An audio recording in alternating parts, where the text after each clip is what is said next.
ఎన్నికల్లో మహబూబ్ నగర్ టికెట్ ఆశించిన మాజీ ఎంపీ జితేందర్కి బీజేపీ మొండి చేయి చూపించడంతో ఆయన కాంగ్రెస్లోకి వెళ్లాలని నిర్ణయించుకున్నారు.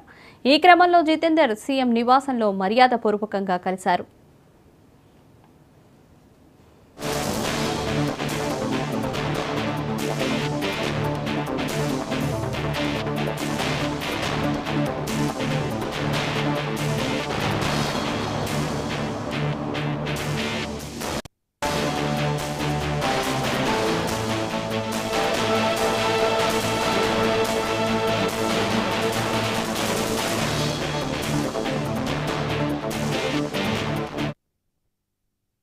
చర్చలు జరిపిన అనంతరం కాంగ్రెస్లోకి రావడానికి ఆయన సుముఖత వ్యక్తం చేశారు. బీజేపీ నుంచి మహబూబ్ నగర్ ఎంపీ టికెట్ ఆశించిన జితేందర్కి షాక్నిస్తూ ఆ టికెట్ని బీజేపీ జాతీయ ఉపాధ్యక్షురాలు డీకే అరుణకు కేటాయించారు. దీంతో తీవ్ర అసంతృప్తికి గురైన జితేందర్ కాంగ్రెస్లోకి వెళ్లాలని నిర్ణయించుకున్నారు.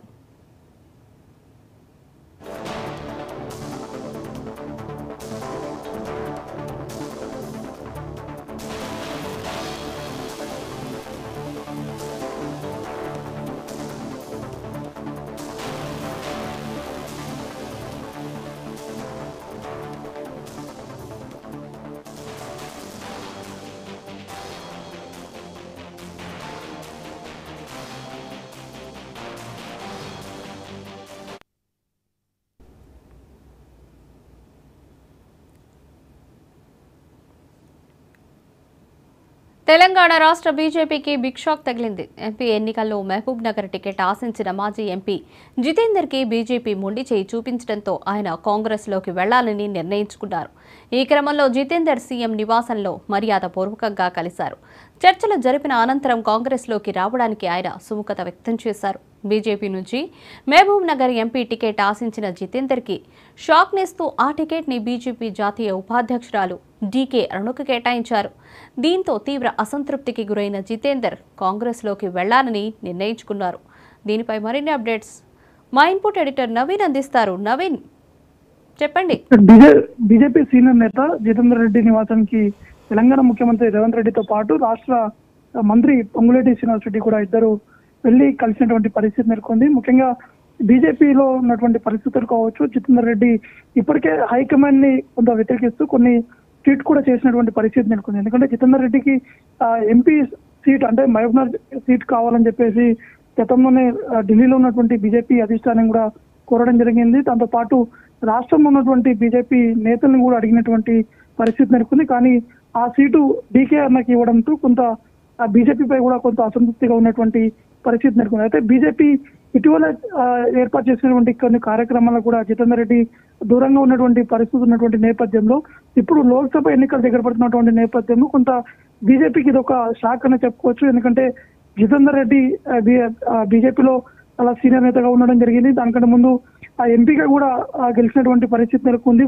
ఉమ్మడి మహబూబ్ నగర్ జిల్లాలో ఎక్కువగా పట్టున్నటువంటి వ్యక్తి కాబట్టి కాంగ్రెస్ లో ఉంటే బాగుంటుందని చెప్పేసి కాంగ్రెస్ పార్టీకి చెందినటువంటి ముఖ్యమంత్రితో పాటు ఇటు కొంతమంది మంత్రులు కూడా సూచించినటువంటి పరిస్థితి నెలకొంది. కాబట్టి ఈ రోజు నేరుగా ముఖ్యమంత్రి రేవంత్ రెడ్డి జితేందర్ రెడ్డి నివాసానికి వెళ్లి అక్కడ ఉన్నటువంటి పరిస్థితులు, ఉమ్మడి మహబూబ్ నగర్ సంబంధించినటువంటి అంశాలతో పాటు రాష్ట్రంలో ఉన్నటువంటి తాజా రాజకీయ పరిస్థితులకు సంబంధించినటువంటి అంశాలపై కూడా చర్చించారు. చర్చించిన తర్వాత పార్టీకి సంబంధించినటువంటి అవమానం సంబంధించినటువంటి అంశాలపై చర్చలు జరిగినట్టుగా తెలుస్తున్నాయి. కానీ జితేందర్ రెడ్డి మాత్రం దీన్ని ఖండిస్తున్నారు. కేవలం మర్యాద పూర్వకంగానే రేవంత్ రెడ్డితో పాటు పొంగులేటి ఇద్దరు వచ్చి కలిశారు. ఒకవేళ పార్టీ మారాలనుకుంటే మాత్రం తానే స్వయంగా ట్విట్టర్ వేదిక లేదా సోషల్ మీడియా మార్గాల ద్వారా నేను ట్వీట్ చేస్తానని చెప్పేసి కూడా జితేందర్ రెడ్డి చెప్పినటువంటి పరిస్థితి నెలకొంది. కానీ మనకున్నటువంటి సమాచారం ప్రకారం అయితే ఎట్టి పరిస్థితుల్లో జితేందర్ రెడ్డి మాత్రం కాంగ్రెస్ పార్టీలోకి చేరేటువంటి అవకాశం మాత్రం స్పష్టంగా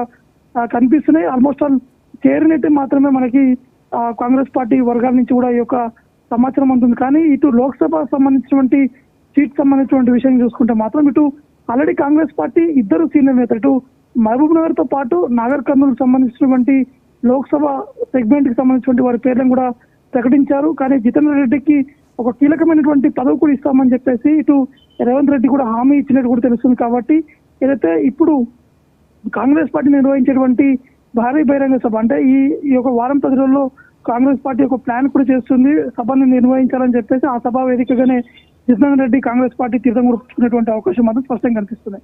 రైట్ నవీన్, థ్యాంక్ యూ.